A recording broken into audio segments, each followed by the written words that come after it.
কেঁপে ওঠে রাজধানী সহ দেশের বিভিন্ন এলাকা, তবে এখন পর্যন্ত ক্ষয়ক্ষতির কোনো খবর মেলেনি। এ নিয়ে বিস্তারিত জানাতে আমাদের সাথে যুক্ত হচ্ছেন সহকর্মী তানজিলা আফসানা। তানজিলা, বেশ বড় ধরনের কম্পনের সাক্ষী হলো ঢাকাবাসী, উৎপত্তিস্থল ঢাকার বেশ কাছেই। আপনি এখন কোথায় অবস্থান করছেন? কি অবস্থা, কোনো ক্ষয়ক্ষতির খবর মিলেছে কিনা?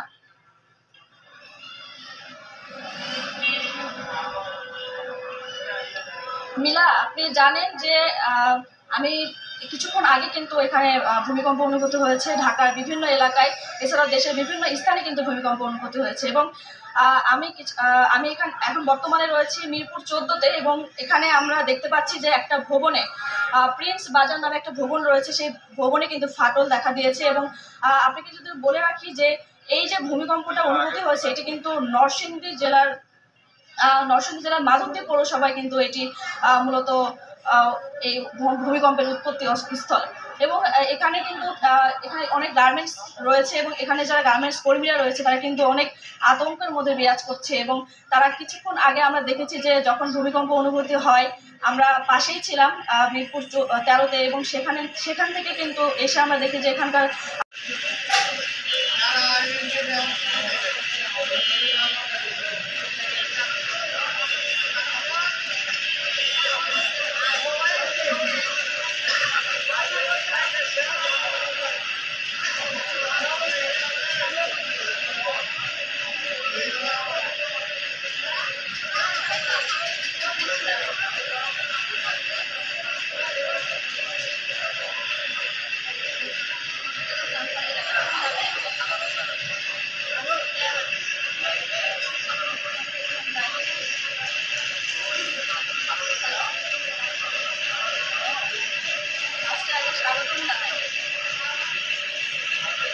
বিল্ডিং ফাটল দেখা দিয়েছিল, এবং দ্বিতীয় আমরা যে তথ্যটি পেয়েছি আরমানিটোলা। এবং আপনাদেরকে যেমনটি জানাচ্ছিলাম যে জনবহুল এলাকা বলতে কিন্তু আমরা পুরান ঢাকা বুঝে থাকি। পুরান ঢাকার আরমানিটোলার 7 তলা একটি ভবন ধসে পড়েছে। এবং দর্শক, সর্বশেষ যে তথ্যটি আমরা পেয়েছি নারায়ণগঞ্জের গোয়ালন্দে দেয়াল চাপায় এক শিশু মৃত্যু হয়েছে, এবং তার মা আহত হয়েছে, গুরুতর আহত হয়েছে। এবং আরো যে তথ্যগুলো আমরা পাবো নিশ্চয়ই চেষ্টা করবো আপনাদেরকে জানানোর।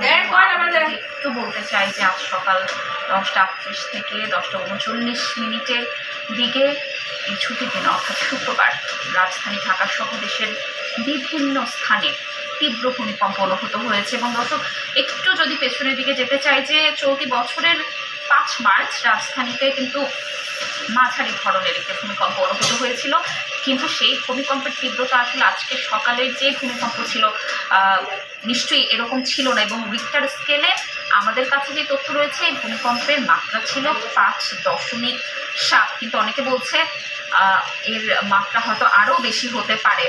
এবং ভূমিকম্পের পর আফটার শকের একটি সম্ভাবনা থেকেই যায়, অনেকেই এই আতঙ্কে এখনও রয়েছে। তবে প্রাথমিক তথ্য অনুযায়ী যেটা জানা গেছে যে আতঙ্কিত হওয়ার এখন কিছু নেই, এই তথ্যটি পেয়েছে। অর্থাৎ দর্শক, আমরা দেখছি ক্ষয়ক্ষতির পরিমাণ কিন্তু বাড়ছে। আমরা চেষ্টা করছি যে এই তথ্যটি আমাদের